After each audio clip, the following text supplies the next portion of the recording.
for drone shots, so we'll see how that one goes, eh?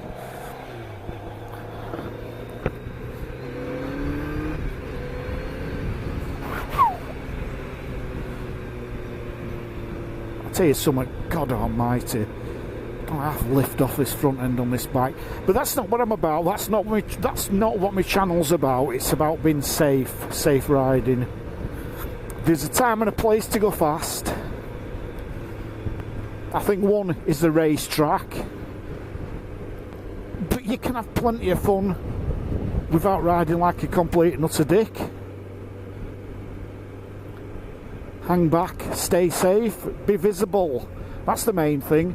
I'm out in the middle of the road. I don't give a flying hoot what's behind me. You know, so long as it's not up my trumpet. I'm watching him in my mirror. He's not too close, that guy behind. I'm not close to the car in front. I'm out towards the middle, but I'm visible to the oncoming traffic, like I've said in one of my other videos. I'm visible. I like to show myself. You know, I'm looking at this guy all the time. Is he going to pull out? No, he's not. Try and get eye contact. That's another thing. Try and get eye contact with a driver. You know they've seen you, then there's no excuses for them to pull out and cut you up.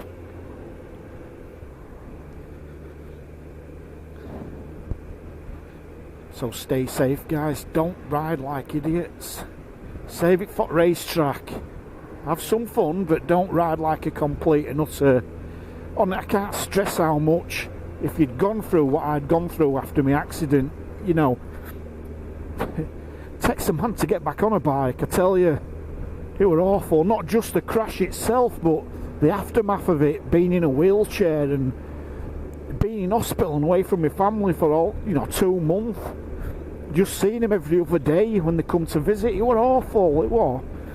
Even when I come home and, you know, my rehab and everything, and me getting back to normal and getting back on my feet, it were a massive struggle. I can't stress how hard it was. You know, it was really tough.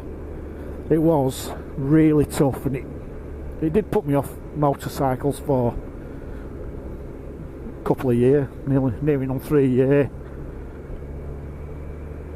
But now I'm back. So what my channel is about, it's about safe riding, but having fun as well while you're riding safe.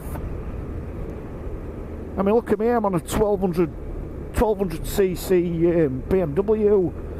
I could be tear-assing down here like a proper knobsack, but I'm not. I'm going nice and steady.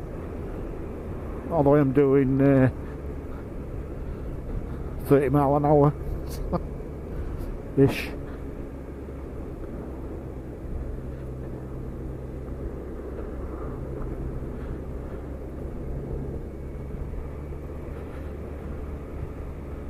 Speedy camera, nice and steady. So if anybody else has had any accidents or scares, any near misses, anything, just stick us a comment and let me know what's happened. And it's no fun when you get injured, it isn't. Your whole life can just change in that one stupid mistake what I made. Everything changed me, like my life, you know, my job, everything. I'm not saying it changed for worse. I'm happy. I am really happy now. I spent a few years, you know, post-traumatic stress disorder, and that wasn't just through the accident. It what happened in hospital. Tubes coming out of me and catheters and fittings. Oh, honestly. You won't believe it, and the drugs that I were on because of the pain I were in. It was absolutely crazy, I swear down. I was, like I said, I woke up, I was in intensive care. Thought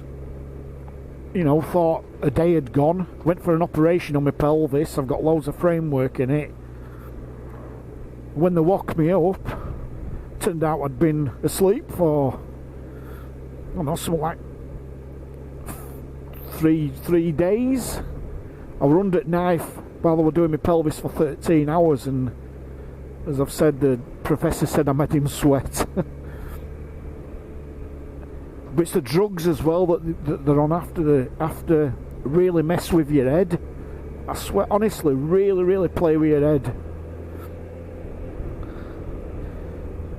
You know, when nurses were talking to me, and I were hearing different things what they were saying to me. I'm not going to depth with it because you'd probably think that I was a bit of a loony, but you know, this stuff did happen to me. So I came out of hospital, got well, my body had mended, went back to work, and then realised that, you know, my body was turning around and saying, well, my head was turning around and saying, right, you're mended, it's my turn. Because it had been through some stick in my head, you know, being in hospital and everything. And that's when I had to go to the doctors. I ended up on tablets for post-traumatic stress disorder.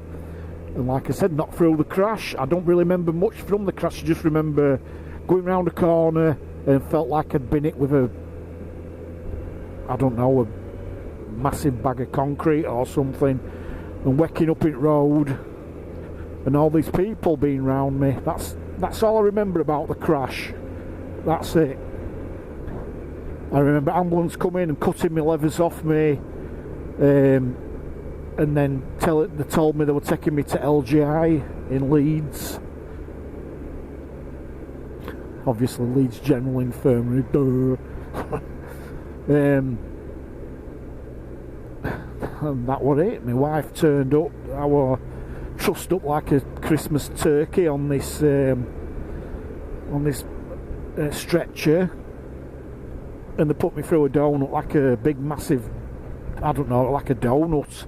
Did a body scan, and that's when it come out that my arm was shattered and broken, and my pelvis were broke in 2 places as well. So, you know, changed my life. But on the same footing, I do believe it's turned me into a better person. I do feel different, and I feel like a better person. I'm not saying I was a bad person. I've obviously been a lad. I've done things I'm not proud of, but I am proud of who I am today. So there you go. I'm not saying go out and crash a bike and change your life. For some it might change it for worse, but it just gives you a view on how precious life is, and how dangerous motorcycles can be if not ridden correctly.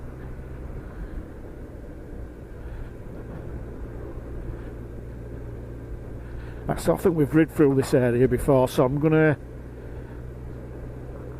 just say ta-ta for now, and then I'll film some more, and I'll do it in a couple of parts. So, this is me, Smiles per Gallon, signing off for now. Stay safe, guys. I'll see you soon.